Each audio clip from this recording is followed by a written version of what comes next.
peut-elle améliorer le développement de l'emploi dans l'espace rural?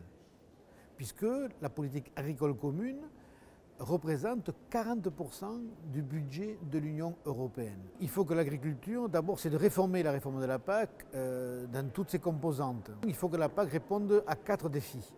Le défi alimentaire, la qualité, le défi environnemental, le défi climatique et le défi territorial, c'est-à-dire permettre que les campagnes soient vivantes. Il faut très concrètement, qu'il favorise l'installation des jeunes dans l'agriculture.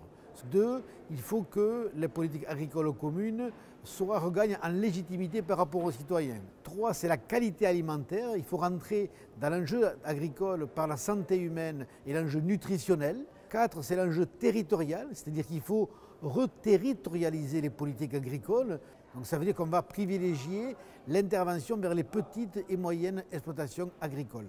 Ou 5, c'est de travailler sur les outils de gestion de marché, c'est-à-dire donc permettre à ce qu'on réponde à la question de la volatilité des prix pour que chaque agriculture puisse vivre décemment de son métier. Doter l'enveloppe de façon plus importante et faciliter l'accès à l'enveloppe pour que les jeunes s'installent. Mais ensuite faire un suivi sur plusieurs années pour que les installations des jeunes agriculteurs donc, soient pérennes. C'est la question principalement du travail au noir.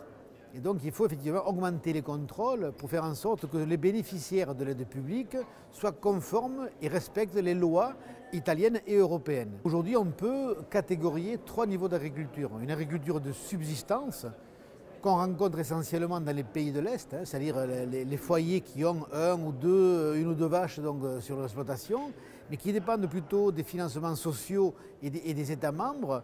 Les petites et moyennes exploitations, donc qui sont le cœur de cible, qui représentent 79% des exploitations de l'Union européenne, et ensuite les grandes exploitations qui représentent 3% au niveau européen, mais qui couvrent plus de 50% des surfaces agricoles utiles.